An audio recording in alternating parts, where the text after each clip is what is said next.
أهلا بكم معنا مرة أخرى. اليوم رح نتعمق في إنجاز كروي مهم، فوز نادي نهضة بركان المغربي بكأس الكونفدرالية، دي المرة الثالثة في تاريخهم. فعلا إنجاز كبير ويستحق الوقوف عنده.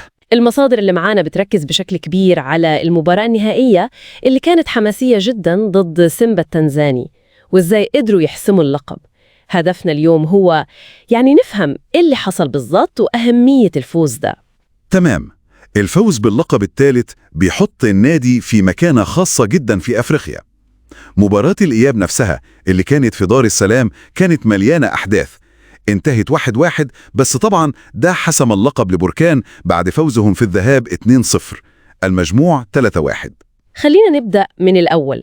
الأخبار بتقول إن سيمبا الفريق التنزاني دخل المباراة بقوة كبيرة، مستغلين طبعاً عامل الأرض والجمهور، وهددوا المرمى بدري كمان، صح؟ في تسديدة خطيرة في الدقائق الأولى. صحيح. الضغط ده كان متوقع جدا منهم على أرضهم، وجاب نتيجة بسرعة. في الدقيقة 17 تقريبا جوشوا موتالي قدر يسجل الهدف الأول للسيمبا. ده أكيد زود الضغط على لاعيبة نهضة بركان. بالظبط، هنا المباراة بقت أصعب، وهم بيلعبوا بره أرضهم ومطلوب منهم يحافظوا على النتيجة أو حتى يسجلوا. طيب، ورد فعل نهضة بركان كان إزاي حسب المصادر؟ هل استسلموا للضغط ده ولا حاولوا يرجعوا؟ لا، اللي واضح إنهم متأثروش قوي، بالعكس بدأوا يرجعوا للمباراة شوية بشوية، خصوصا في منطقة نص الملعب. دي كانت مهمة عشان يخففوا الضغط. تمام. ولا ده كمان ضيعوا فرصة خطيرة جدا، أسامة الملويوي كانت مقصية رائعة في الدقيقة 33 كده. ده دليل إنهم كانوا بيدوروا على التعادل، ما كانوش بيدافعوا بس، كانوا بيحاولوا يرجعوا. لكن اللحظة اللي فعلا غيرت شكل المباراة جت بعدين في الشوط الثاني، مش كده؟ أكيد.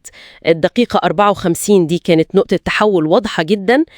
لاعب سيمبا كاجوما أخذ الإنذار الثاني واتطرد. تدخل كان عنيف شوية. طرد مباشر؟ لا، الإنذار الثاني، والموضوع ما سكتش على كده. مساعد مدرب سيمبا كمان اتطرد بسبب الاعتراض، فالنقص العددي ده أثر عليهم جامد. أكيد طبعا، نقص عددي في مباراة جاي بيكون صعب جدا، وده أكيد إدى أفضلية لبركان. بس سيمبا برضو ما فقدوش الأمل بسهولة، صح؟ ده سجلوا جون تاني واتلغى. بالظبط، في الدقيقة 75 كده الجون التاني دخل مرمى بركان فعلا، لكن هنا بقى تدخل الفار، تقنية حكم الفيديو المساعد.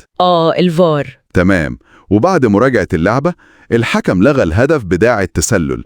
دي كانت لحظة فارقة جدا، رجعت الأمل لبركان بقوة. يا للدراما، لولا الفار كان ممكن الأمور تتعقد أكتر.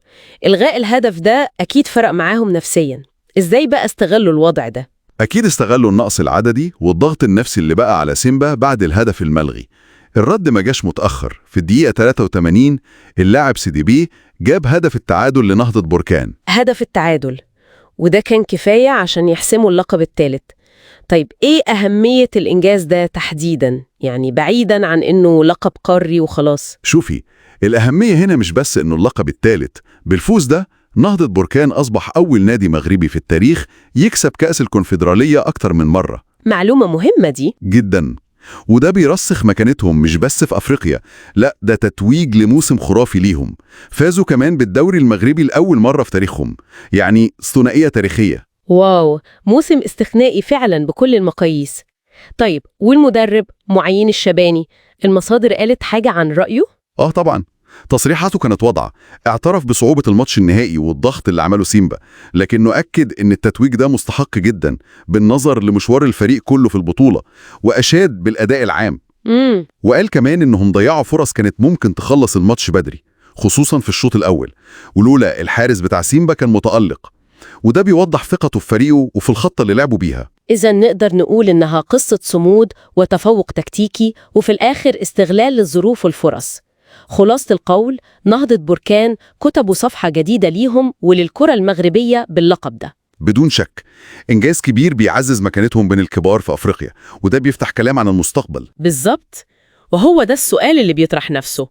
بعد النجاح الكبير ده والموسم التاريخي، إزاي ممكن نهضة بركان يبني على الإنجاز ده؟